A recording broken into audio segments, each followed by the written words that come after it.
नमस्कार दोस्तों, स्वागत है आपके अपने YouTube चैनल पर, जहां हम आपको रोज एक नई प्रेरणादायक कहानी सुनाते हैं।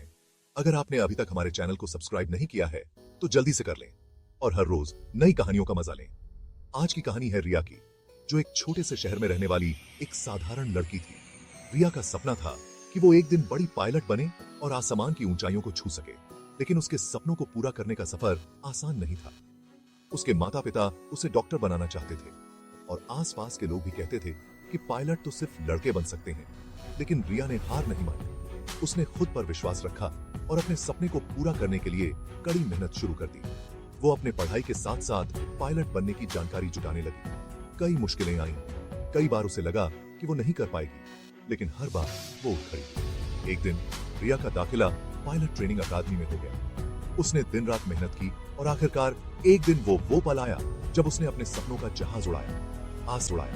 आसमान में उड़ते हुए रिया ने महसूस किया कि अगर इंसान अपने सपनों के पीछे मेहनत करे तो कोई भी मुश्किल उसे रोक नहीं सकती। दोस्तों, अगर आपको भी ये कहानी पसंद आई हो तो चैनल HAR10 नाया को सब्सक्राइब, वीडियो को लाइक और चैनल को सब्सक्राइब, बेल आइकन को ऑल पर सेट करें। जरूर करें और याद रखें, सपने देखने वालों के लिए दुनिया में कोई भी चीज नामुमकिन नहीं होती।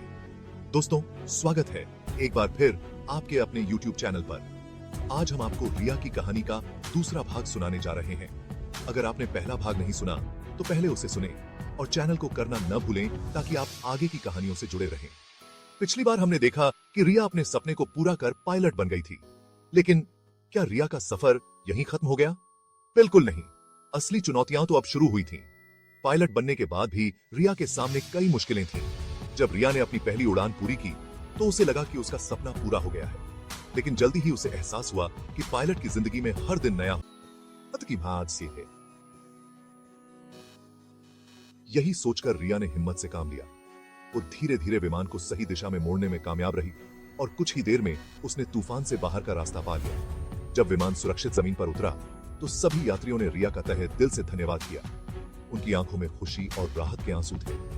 रिया को उस दिन एहसास हुआ कि असली पायलट वही होता है जो सिर्फ विमान नहीं उड़ाता, बल्कि दूसरों के जीवन की भी जिम्मेदारी लेता है। इस घटना के बाद रिया को न केवल अपने साथी पायलट से सराहना मिली, बल्कि उसे एक बड़ी एयरलाइंस ने कैप्टन के पद पर नियुक्त कर दिया। ये उसके लिए एक और बड़ी उपलब्धि थी।